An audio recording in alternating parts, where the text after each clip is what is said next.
to zali bongo na maman na biso Nathalie Adassa zo benga biso à partir ya Londres. OK. Na Grande-Bretagne.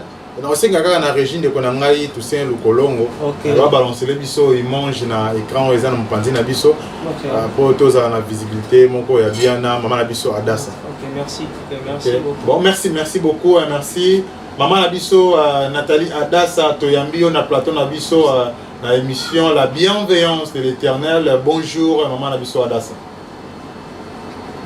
Bonjour, bonsoir. Ok, merci beaucoup. Maman Nabiso, Nathalie Adassa, to sepeli makasi, bon, ba téléspectateur, bazo na biso na maman Oyo, bazela ki batan Oyo pendant une semaine ya kozela maman biso Nathalie Adassa nek to annoncer ki to yambayo na kati émission na biso. Et bon, on a invité na biso maman Nathalie Adassa to continuer na thème na biso ezolobela qui nous attire ce malheur. Kasi pona lelo to lobela sur la lumière dans les ténèbres. Maman na biso zali wana akolimbo la biso yango bien. Maman Nathalie Adassa. Bato zo na biso na maman Oyo mbayi ba maman Nathalie Adassa zali nani? Merci pour la motuna maman Nathalie Adassa par la grâce de maman Nathalie Adassa. Merci. Par la grâce de tout puissant Nathalie prophétesse Nathalie Adassa. Wow. Merci beaucoup, merci moi pour la réponse na yo. Maman Nathalie, tongito yeba. Maman Nathalie, église ezali ndenge nini? Église azobela to aza en bonne santé. Merci pour la motuna. Église ezakobela ko ba yes ezobela parce que on a besoin bato ba bika ko ba ko ta bo continuer likolo. Yes église ezala malade. Maman, église, on dit que l'église est malade. Mais tu as dit que la Bible a dit que les locaux, bino, les prophétesse, les pasteurs, les évangélistes, les docteurs, les apôtres, les locaux, les médecins pour soigner l'église. Ce qui est l'église obéla, la solution de moi, c'est que vous êtes comme incapable, vous avez une incapacité, vous avez une incapacité à resunga, vous avez une Merci papa pour la motuna. Nous avons une incapacité, mais dans le contexte, on a deux contextes. Oui. Côté Moussous, nous avons l'église, nous sommes bien en Gaulois papa. Côté Moussous, comme Bada malade, parce que Yeshua le baki qui a yaki pour na bato malade, pour na bato bonne santé. Donc tant que vous avez la maladie, vous avez kamunganga. Il y a un contexte on a dit qu'il est malade parce que tout ça n'a besoin de vivre pas n'arrive Massia. Merci. Okay. Merci beaucoup na maman na biso Nathalie. Na sepeli mingi na ndenge zo maniola, na ndenge zo pesa ndeko na te yo maman na biso Nathalie zo pesa ba réponse moko libota na Nzambe mokili mobimba baza pena o baza na biso na contact na mission na ligne na chaîne na biso ya Pauline na TV ba zo sentir maman Nathalie. Maman Nathalie, merci beaucoup na ngina ba maman Nathalie. Namoni habillement maman Nathalie, toi maman Nathalie, très naturel, maman Nathalie, aux amambi kodi, aux amandona, Thomas Mouilo.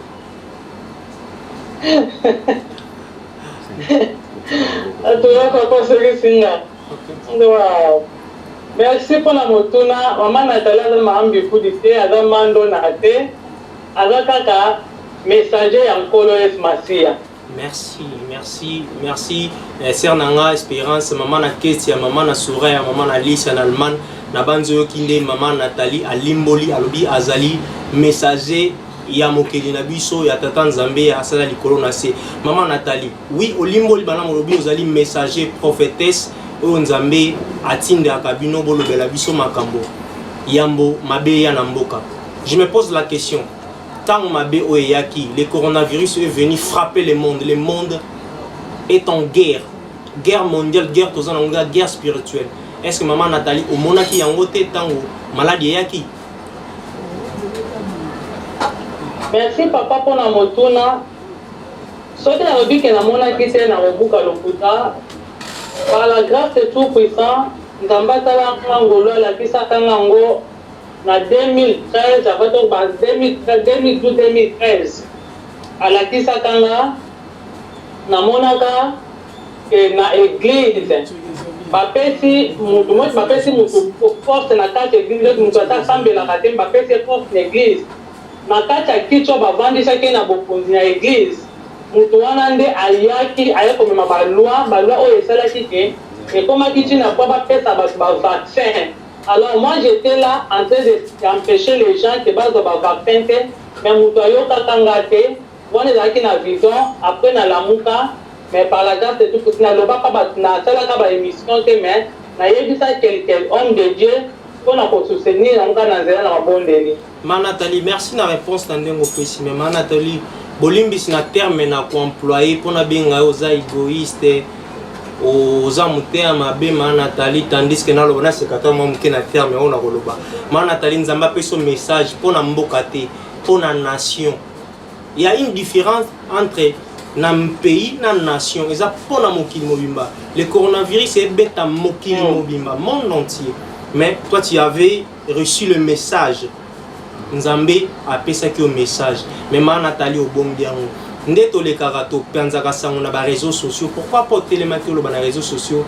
Libota na Nzambe partout monde entier sika bozali bobongama. Merci papa pour la motuna. OK.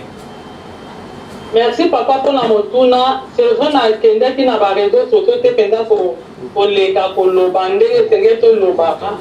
Mais on a quelques pasteurs on a lobaka pour ba aider na ndenge ya kobondela to soutenir na motala na ndengo wana.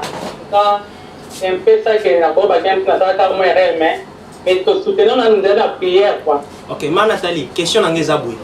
Libota na Nzambe mokili mobimba ndeti masa nanga Junior Bapa na Bruxelles atinda ngana tuno question mo kabina tuna ma Nathalie.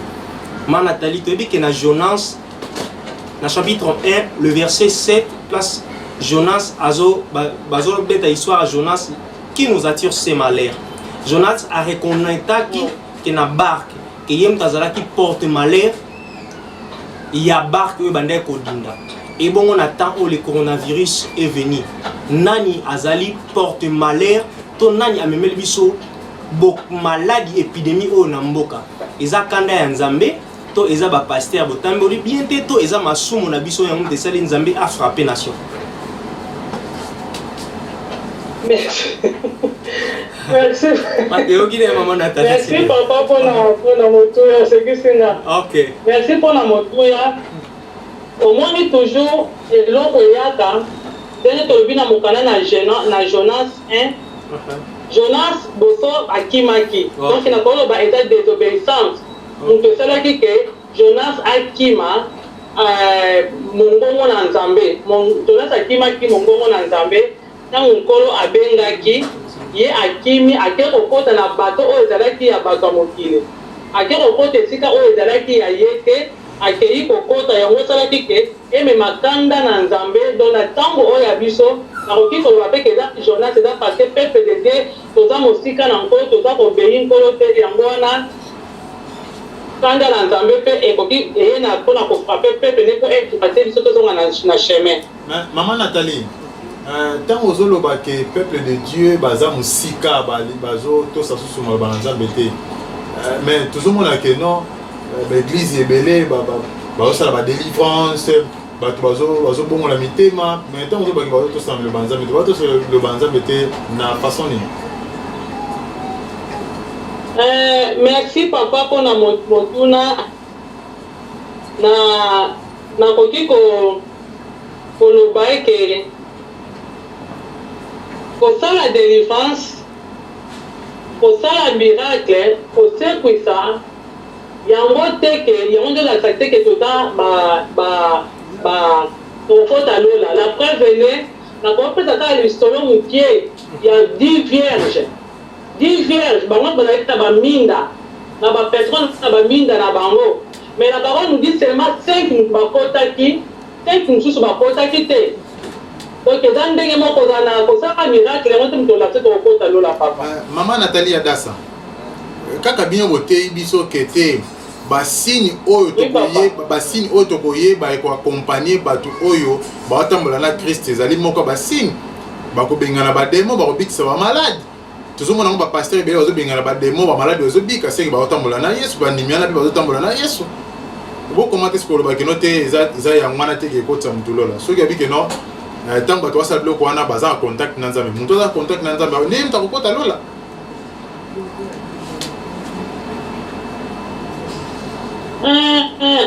Côté là papa eza Yeshua alobaki koyambili yes. Na koza ngazi kumukie. Mwasa kotanga makila simbi Yesu. Abiki. Mais là, il fallait que ça soit attends la lisusu, attends la vérité, il faut la libérer totalement. Parce que c'est comme mon biki, donc c'est attends la vérité, on a dit na kati ne lango ya simbaki. Amen. À se repentir. Donc aussi mais lango ya simbaki et la mise à parole de Dieu. Tant aussi bili lo bananzambe. Otangi yango maloba oyo eza na kati oyo eza bosolo yango nde kofongola comme la parole nous dit Yeshua lobi je suis venu pour ouvrir les yeux de ceux qui ne voyaient pas po ni po basala ni po bamona donc tozali kotambola baveugle mais senge kokota na kati ya mozindo kotambola selo maloba na nkolo po ke esalake tomona papa. Maman Nathalie koloba ke totambola lokola baaveugle etindi ngai na comprendre que na 2020 oyo vraiment biso nyonso tokomaki baaveugle na baprophétesse parce que bible ezoloba na ngai ke ete baprophétesse bamonaka mosika mais mama na biso Adassa malgré na 2012 mpe 2013 nzambe arevelaki yo par rapport à makambo oyo ekoma mais lelo oyo 2020 pourquoi alobelaki yango te mala moko boye mpo tozala na ekenge na 2020 oyo mama kozala ekenge la parole nous dit bascribe na Matthieu 23, bascribe là, par exemple, au sein de Yesu, au sein de Bassine à miracle. Yesu a dit malheur na bango parce que au sein de miracle, et qu'on peut s'amener la vie sur miracle mon sous. Tu vois? Parce que miracle, biso tozo luka, nous sommes dans ma commis à papa. Maloba nous sommes collés ça loba et ça déjà na tête. Donc tozo luka ta que miracle le longa pauvre Lazare na riche. Tant on va kufati bango mi balé. Riche tant azalaki na mokili asalelaki nzambe te malgré toute richesse na ye mais Lazare azalaki kosala makolo na nkolo ntango bakufi bango mibale makomi alobi nkolo alobi ke riche ntango akomi kuna amoni place oyo azalaki na place Lazare azalaki akokaki te abengi papa Abraham azongisa Lazare azonga na mokili wana nini parce que Lazare akomi asekwa akufaki soki asekwa ye kotia bandeko ne bakoyoka tandis que makomi eza awa olobela biso nyonso.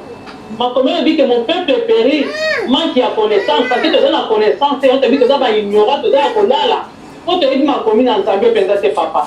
Mais maman Nathalie Adassa, tant que tu as non, tu as ignorant, tu as kolala.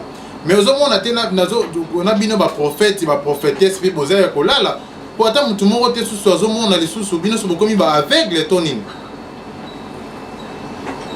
Biso to ko mba vede te papa merci pour na motuna parce que ma commune le bilan na mo kana Matthieu 24 ba ye ko le batuna ki Yesu masi ya signe oye do la kisake tangu ya ko ya bilembo nini ko la kisake ye aye to ko zala ndenge nini Yesu masi ya pete ki bilembo abi boko mona bansala boko mona maladi boko mona kasimbi tumba boko mona boye na 15 bazala bi soki bomoni abomination oyo Daniel alobaki ekokisa bekomi na kati ya baeglise boyeba ke ebandeli yango wana ezoya mwana moto kalata koya mibisaki ebandeli donc oyo tozomona papa eza kaka ebandeli.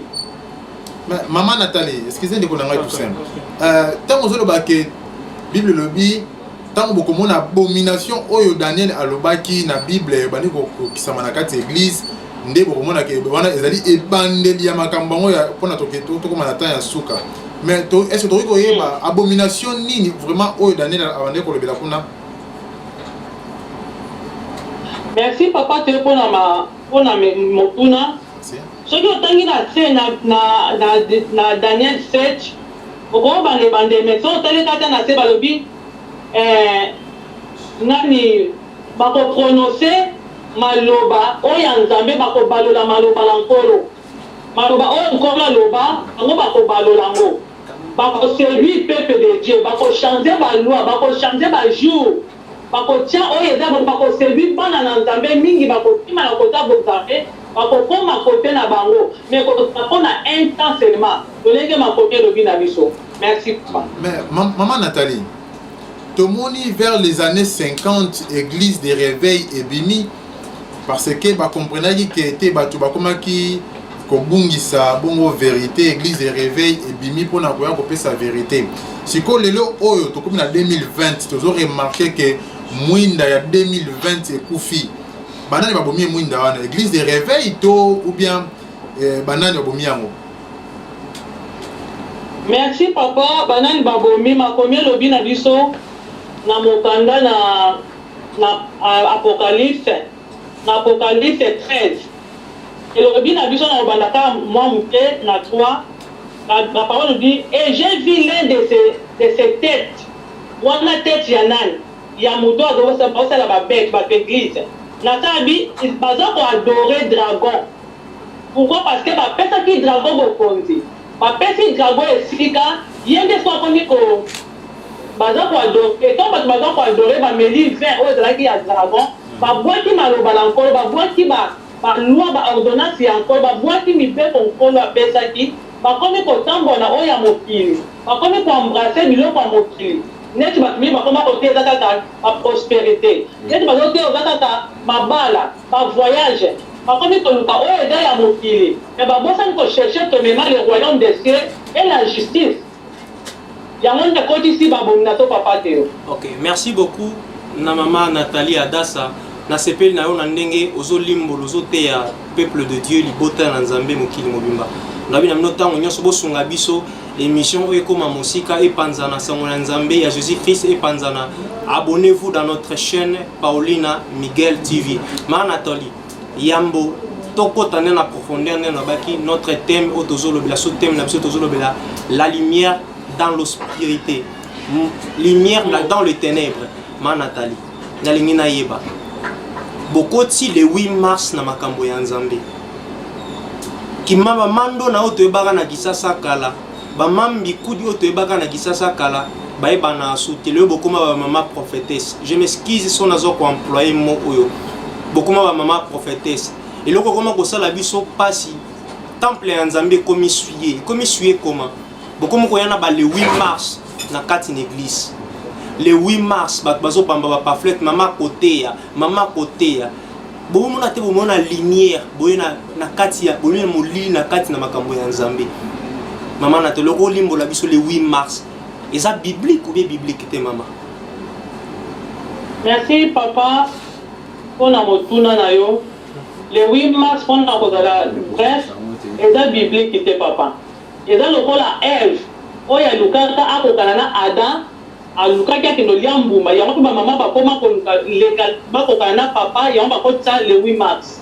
Merci mama. Le 8 mars wana yo fetaka yango te? Na fetaka yango te papa. OK, merci beaucoup papa te na petit moto. Non, merci maman.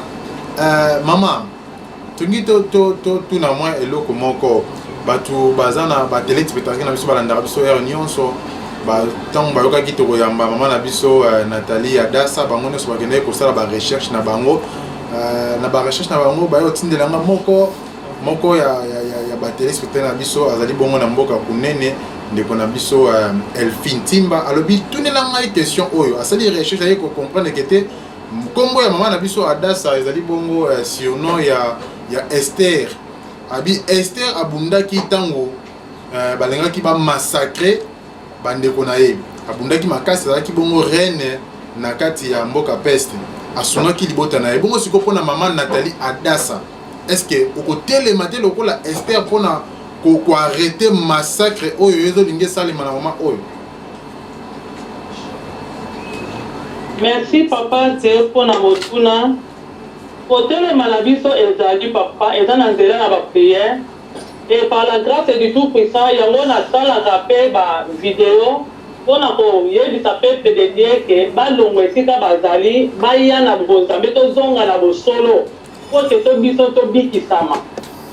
Excusez maman Nathalie, mais oyebisa peuple de Dieu ba ya na bosolo, mais bato bazana ba église ko bosolo zolo ba eza wapi maman Nathalie?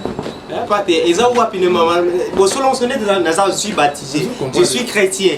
Dans l'église, je fais le sala misala nzambe ce que vous avez to yanda bosolo nyamuzani Nathalie. Otenga na qu'est-ce que c'est question moko boloka. N'évitez de répondre. Question au type sur la qu'est-ce que c'est. Yes, Masi alobaki na mokanda na marché alobi enseigne l'air de garder ce que je vous ai prescrit. Bokende mokimo babote ya bato batela malobo ngana alobaki na bino. Malobo na pesa ki bino.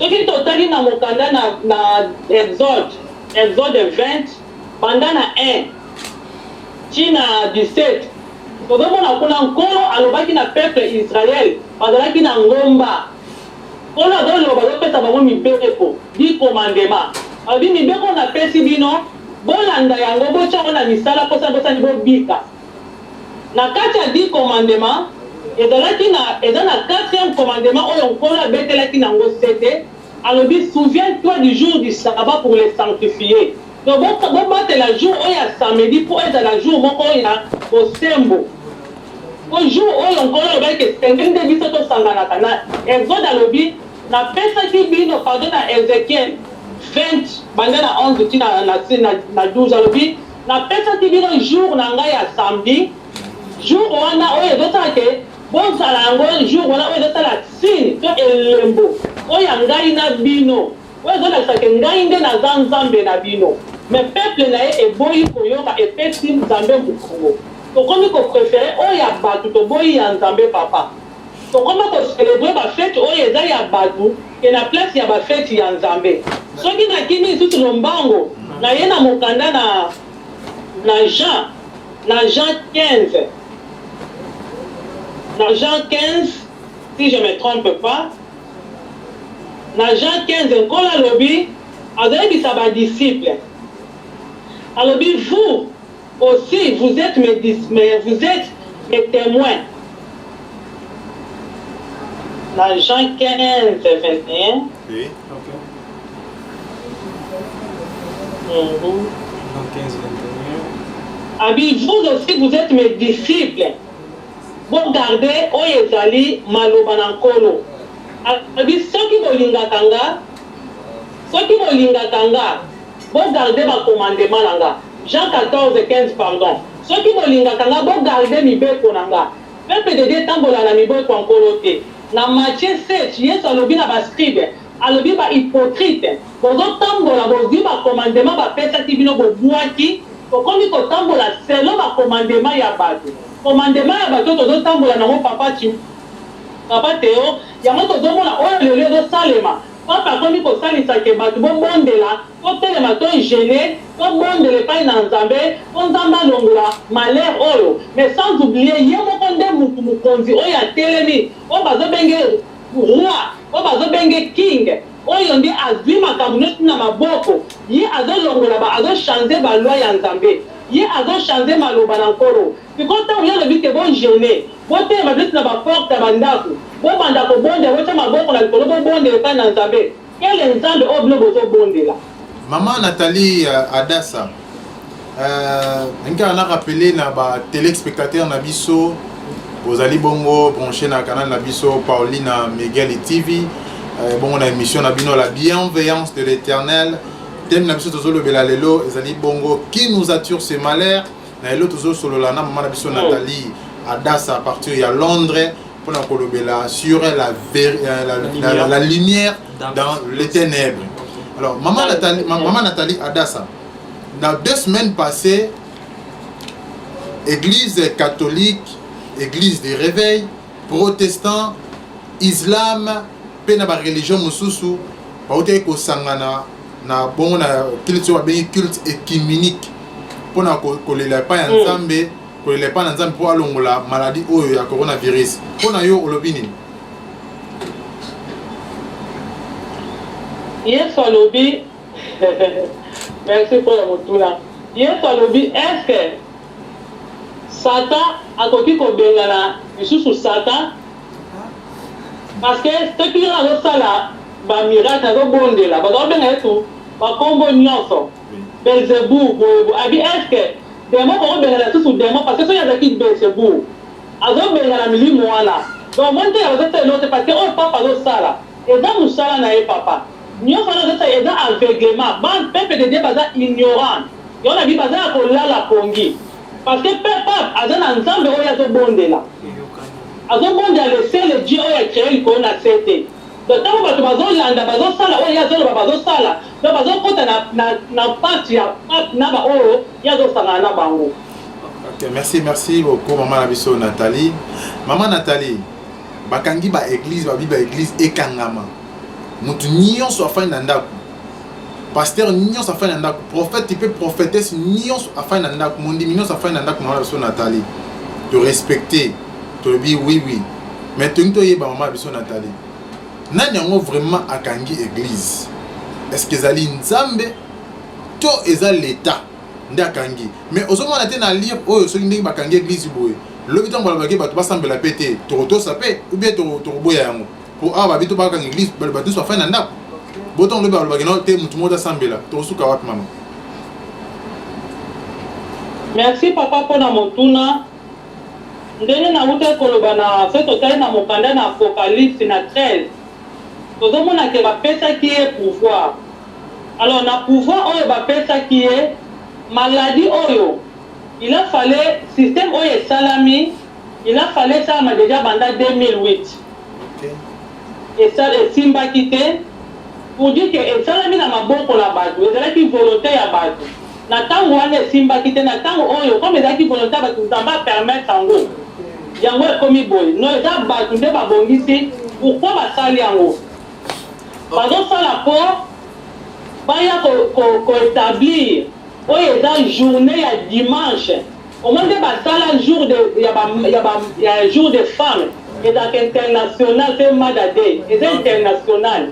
Alors après makambo nyonso pe zoya na sima nango nde ekoya bako fixer que batu nyonso basambela ka dimanche magasin fungwa makate dimanche oya ko sambela te dimanche nde bako boma ye sika nde bana ko persécuter peuple de Dieu o bazo tambola selon malobi makoma na nkolo pe o bazo garder mibeko ya 4 oyo eza kokipe saba ya nzambe. Ndeko Toussaint na makambo oyo mama Nathalie azoloba nazomona nager avec l'Apocalypse tozokende te na religion unique mama Nathalie kasi yango tozokende vers l'Apocalypse makambo azomema biso l'Apocalypse donc c'est que l'Apocalypse 13 kala mingi te Christ azoya pour la minute nous on va savoir que l'antichrist alingo banda ko antichrist alingo ya et ça y a qui on va loko bazo sala déjà bazo kutana déjà le 11 na 2015 ba pesa ki pape ba président ba pasteur nyoko tu ya protestant ba sangana ka ba yamba ki pape ba pesi ye place na likolo ba benge déjà ba tie déjà mukondi na bango ba komi déjà unité na union wana déjà basali yango siko ezoya malembe déjà koto yo pape déjà basobayokani na Trump n'est-ce pas que États-Unis to benga yango za maison mère mais siko bakomi uni na pape pour dire que aza côté ya bato église aza côté ya mbongo donc pape azwi déjà place ya bokonzi bapesi ye après babiloko ntango dia bazozongisa na nsima nango nde koya déjà bavaccin oyo babimisi na cause oyo ekomi déjà oyo akozwa avant moto avoyager il faut azwa tonga azala vacciner aza na certificat ya COVID-19 soki oza na certificat nango te okovoyager te tu vois après soki oyo bazoya place ma persécution ntango ekoma etu bakomi kooblige bato daa bayoka na bapolice na Angleterre asi batia yango déjà même bapolice babanda kokota na bandako ya bato par force baya kopesa bino vaccin avant sala oza na besoin fo kozala vaccine ya COVID-19 na certificat nango avant nalonga awa nakende na mboka mosusu naza na besoin fo naza na certificat ya COVID-19 na certificat nango soki naza nango te ekozala pasi fo bato babima meme libanda kosomba babiloko donc nyonso wana déjà Apocalypse 13 et c'est côté déjà papa. Merci beaucoup maman Nabiso Nathalie Adassa invité Nabiso azali wana vraiment pona ko limbolela biso makambo oyo bombami. Maman Nathalie Adassa toza na image moko awa zo balancer yango kaka kala te osenga na régie ba balancer le biso image oyo et bongo tozonga na sima pona ba commentaire na biso na image o bazolo bela biso comment est-ce que monde déjà ko se préparer na gouvernement mondial pe ba réunion oyo ba pape ba kotaki pona ko sala Bible ya sika tolanda sima maman na biso Nathalie a recommandé yango. Merci beaucoup. Cette crise marquera sans doute pour l'histoire le commencement véritable du XXIe siècle. Le moment où tout le monde aura compris qu'il était temps de changer, temps de donner un nouveau visage à la mondialisation, temps de construire un nouvel ordre mondial, politique, économique, social, assis sur de nouveaux principes. C'est un véritable New Deal à l'échelle planétaire qui est nécessaire. Un New Deal écologique et économique. Au nom de la France, j'appelle tous les États à se réunir pour fonder le nouvel ordre mondial du XXIe siècle sur cette idée forte que les biens communs de l'humanité doivent être placés sous la responsabilité de l'humanité tout entière. On ira ensemble vers ce nouvel ordre mondial. Et personne, je dis bien, personne ne pourra s'y opposer. Merci beaucoup Nabandeko de bozalaki branché na chaîne Nabiso ya Paulina Miguel TV. Ma Nathalie, merci na ndenge to bagi na ozana kati ya plateau na biso na ndenge to yambio na émission na biso la bienveillance de l'Éternel. Ma Nathalie, avant na bagi na belle to keno malembe calmement doucement. Ma Nathalie, le toza le 8 mai. Balobaki prophétie molili ekota na mokili mais si siko na minute toza 15h non na monika molili yangote babaki ange de la mort akobima abanda koboma bato na balabala. Ça veut dire que molili ekota pendant 3 jours. Yango nazo mituna prophétie o pona yo prophétesse eza nini olobi nini pona prophétie oyo molili ti siko na moni molili te mais baba ti kato molili ko banda to mais minute toza 15h en Angola toza na lumière toza na molili te. Merci papa pour la montuna na yo. Na évité na le bani parce que on a fait ce message. Yemo kwa yebi ndenge sika zwaki yango. Parce que même mon lile kola lobaki na makomi alobi ke na matche ali ba signe koya bilembo koya ka likolo mais nyoto tone boko mona bobanga te bolenga te. Tu vois, tu banga te ba signe ezo bima, tu banga te ba lobaki ba lobi même ke makoloba na biso ke Yesu Masiya ali aza kote kuna. Yesu Masiya ali aza kote kuna mais biso to sala nini? To lenga te to landa pe bango te. To telema esika la kote biso to telemi, kotala makomi na nkolo. Merci beaucoup na maman Nathalie Adassa na ndenge olimboli expliquer libota na Nzambe mokili mobimba. Na bena minota nyonso bo s'abonner à notre chaîne Paulina Miguel TV. Ma Nathalie, question nangeza boui. Pape a créé une nouvelle Bible.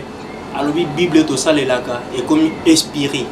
Si on a évité pour na yo lo binini Bible comme inspiré to tanga Bible ya sika. To bossa no nyonso zaki na mona ba Jean na kati to bossa na yango to tanga soit Apocalypse te Bible ya sika. Ma Nathalie. Est-ce que pour na image sur total la sous Ningue Sarkozy a zolo bakenote mon il faut se préparer vraiment pour un gouvernement mondial. Maman ozana maloba et pas vraiment pour expliquer sur le Merci beaucoup. Merci papa pour na mutuna liboso na okende mbangu na mokanda na Apocalypse 22 na 13. La parole nous dit Yeshua dit je suis Alpha et l'Oméga, le premier et le dernier, le commencement et la fin. Donc pour dire que yenda ze bandeli aza suka donc pas na ye ta les alakate. Oyo wana yango to tangi na mokanda na Daniel 7:25 et lobi na biso il prononcera des paroles contre les Très-Hauts, il opprimera les saints du Très-Haut et il espéra changer les temps et les lois et les saints seront livrés entre ses mains pendant un temps de temps et la moitié de temps.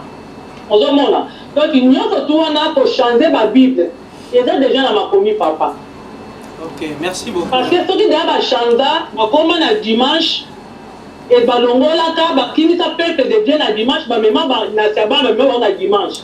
Donc si comprendre la go chanter de masu to batuka ndenge mo. Mana talinga pena na osenge émission mo ezaka unique mais pour tout le la samba na dimanche po émission na biso senga likamba mito yaka unique ma to le la thème na samba na dimanche ozo ni atango e onyoso. Azo ni atango pena onyoso mais moi na kota la profondeur ezate ya samba na dimanche. Merci maman na biso Nathalie, merci aux abonnés à l'émission na biso la bienveillance de l'Éternel. Merci vraiment pas maté aux pour éclairer tout le barak émission aux ali bon pour apporter lumière na peuple de Dieu au bazar na katia obscurité. Merci maman na biso Nathalie Adassa. Maman motuna nanga ezali boye. Par rapport à l'année 2020, tu peux na ba année o ezoya to boy ke to koma lisusu to ko ya susu na erreur oyo eutaki na 2012 et puis 2013 maman. Message nini oyo maman nzamba pesi ko na 2020 et 2020 pe pour na année o ezoya po to panza yango vraiment ba kwa za lekenge. Merci papa pour na motuna na koyo ko pesa oyo nkolo la kisa kinga. Merci. Omoni mbonge bato baza na kati na mai. Oui. Na bato mbonge de ya tozotala lisolo ya histoire ya Yesu Masia na badisciple bazalaki na Yesu me balongolaki babosanaki bakomaki kobanga ntango bazobanga mbonge eyaki me bango babosanaki Yesu aza na kati ya bato pour dire que ntango tokoluka nzambe na bosolo ntango tokobalela miso na biso ke yenda aza mokonzi nde tokomona ye akomimonisa na bavi na biso lolenge alobi na biso na mokanda na Deutéronome 28:1 alobi soki tokotambola na obéissance ya maloba na ye soki tokotia yango na misala soki tokogarde bakomandema na ye ye akozala na biso lolongo ye akopambola ye akolongisa biso ye akobundela biso. Donc ce n'est que ça oyo nkolo alingi ke peuple na ye et se repentir tozonga na makolo na ye peuple na ye et se repentir totika kotambola selon la voix des hommes mais totambola selon la voix de Dieu tobanga ye na bavi na to na mitema lokola na pison balobi na apocalypse pardon babible elobi baange bazokita na Apocalypse 4:14-6 babi ange bazokita na évangile balobi tobanga nzambe oyo asala likolo mpe na se tobanga ye ye nde asala nyonso ye mpe moto alobaki totosa mokalo na mokolo na samedi eza bato te papa soki tokozonga na makolo na nkolo soki tokotatole na bosolo nde tokomona nkolo na bavi na biso. Merci maman Nathalie pour na koyeba na ko éclairer vraiment ba téléspectateurs na biso to yebi kete bato bazola na biso na maman oyo na Belgique bongo tozana bongo na ndeko na biso Sarah Beauté azolanda yo apesi bambote belé maman Nathalie to sepeli makasi vraiment tolingaki kozala na yo pendant journée mobimba oyo mais que tande ezo permettre biso te mais bandeko nyonso kozolanda biso toko senga na maman na biso Nathalie soki akozala vraiment disponible akoki kopesa biso susu temps na ye mpona koya lisusu koéclaire bino na basemaine oyo ezoya na basujet ebele oyo eleki na émission na biso oyo parce que tokei nango mwa mbangu mpona tande ezali mokie mais kobosana te na bamikolo ezoya tokobenga susu mama Nathalie mpona kozonga na kati ya plateau na biso oyo mpona koéclaire peuple na ye. Merci maman Nathalie tozalaki bongo na kati ya émission na biso la bienveillance de l'Éternel tokomi kochiter vers la fin ya émission na biso. Maman Nathalie mot de la fin na yo oyo ezali bongo mot de la fin te po tokabwana mpona libela te mais kasi mpona kokabwana na émission ya lelo ezali bongo nini mama na biso?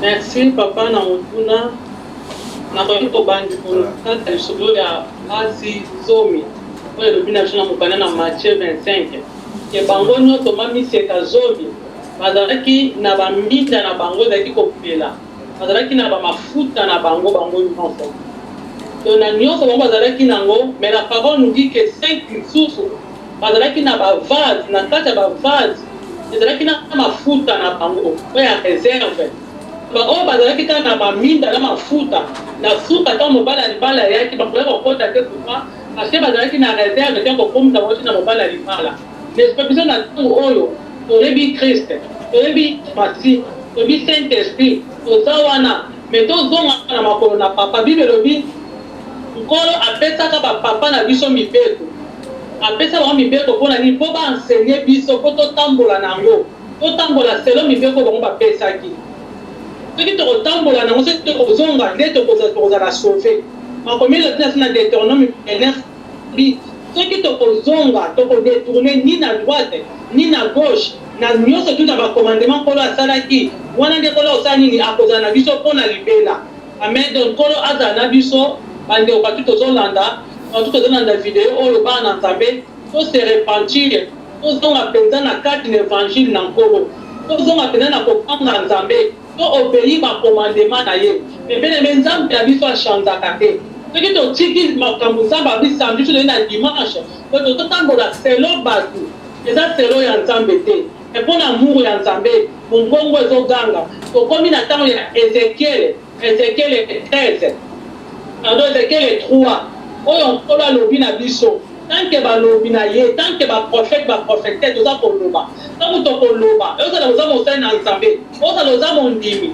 soki yo yoki te okufi na masumu na yo mpona kotunanga makili na yo te mais soki ngai nalobi te nakangi moko eke yo okufi na babunga na yo wana makila nde koya na motu na nga nazoganga nazoloba tose repentir tozonga na droit chemin ya maloba na nkolo oyo nkolo apesaka Moïse yango wana Seigneur tolanda totambola selo maloba na nkolo nkolo bomba batela na bandi kokuta moko na nsima soki nzambe nalola boteli apambola bino bapapa na nga na journée kitoko na ndeko ya binga na kati ya studio na bino nzambe alola amona bino vraimen abomba bino.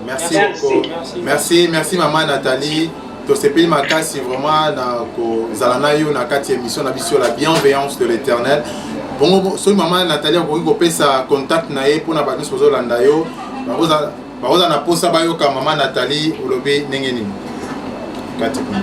Merci, contact na ngeza li plus 44 oui 7 9 61 33 97 93. Wana pesa na WhatsApp beba bengi msusu ya plus 31 68 440 63 67 pardon 6763 plus 31 0 440 6768. Et bongo pona adresse ya église maman soki bato tango makambo eko sila bato wazana posa ba visiter maman na biso Nathalie Adassa na mboka Londres. A opesi adresse ya église pona bato nyonso bazolanda yo.